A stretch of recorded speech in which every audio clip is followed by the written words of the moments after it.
Saudara-saudari pencinta renungan harian Katolik, Paroki Tomang, Gereja Maria Bunda Karmel Jakarta yang terkasih. Ketika Yesus berhasil mengusir roh jahat dari seorang anak, banyak orang takjub atau kagum kepada Yesus. Saya yakin para saudara, saat itu banyak orang memuji Yesus atas perbuatannya yang mengagumkan. Dan saya yakin saat itu para murid merasa bangga dengan guru mereka. Namun, setelah Yesus mengatakan bahwa anak manusia akan diserahkan ke dalam tangan manusia, para murid terkejut dan tidak mampu memahami perkataan Yesus itu. Mereka tidak paham karena bisa jadi mereka memang tidak mampu memahami perkataan Yesus. Tetapi bisa jadi mereka memahami maksud perkataan Yesus, yaitu bahwa suatu saat nanti, Yesus yang saat ini dipuji dan disanjung-sanjung banyak orang karena mujizat yang dilakukannya, akan mengalami penderitaan. Dia akan diserahkan kepada para imam kepala dan ahli-ahli Taurat untuk disalibkan. Hanya saja para saudara, mereka tidak mau tahu akan hal itu. Mengapa?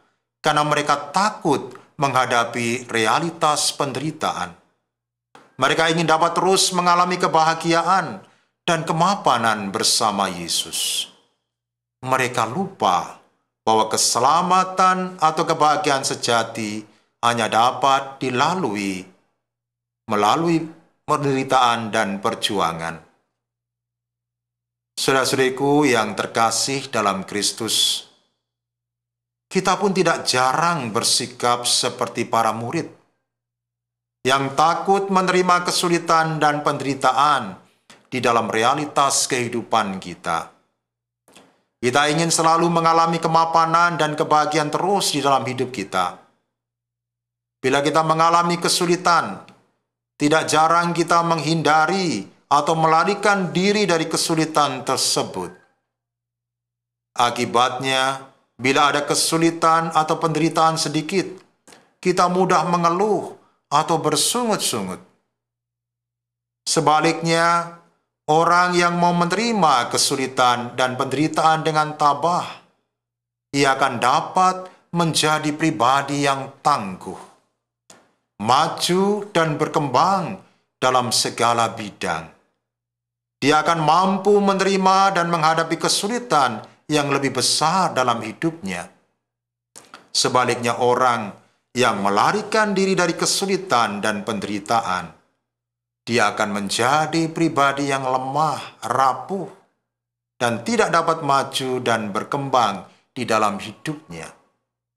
Karena itu, para saudara, sebagai murid Yesus, kita berusaha untuk tidak lari dari kesulitan dan penderitaan yang kita hadapi, agar kita benar-benar mampu menjadi pribadi yang tangguh, dewasa, dan matang, baik secara pribadi maupun rohani. Amin. Marilah berdoa. Allah Bapa yang Maha Baik, tak jarang kami mengeluh, bersungut-sungut, dan melarikan diri ketika kami mengalami kesulitan dan tantangan. Bantu kami agar kami mampu bersikap seperti putra-Mu, Tuhan Yesus Kristus, yang berani menghadapi penderitaannya di kayu salib dengan tabah, mau menanggungnya dengan penuh cinta demi cinta kami kepadamu. Hanya dengan demikian, kami akan mampu menjadi pribadi yang tangguh, dewasa, dan matang, baik secara pribadi maupun rohani, demi Kristus Tuhan dan pengantara kami. Selamat beraktivitas. Tuhan memberkati Anda, Bapa, Putra, dan Roh Kudus. Amin.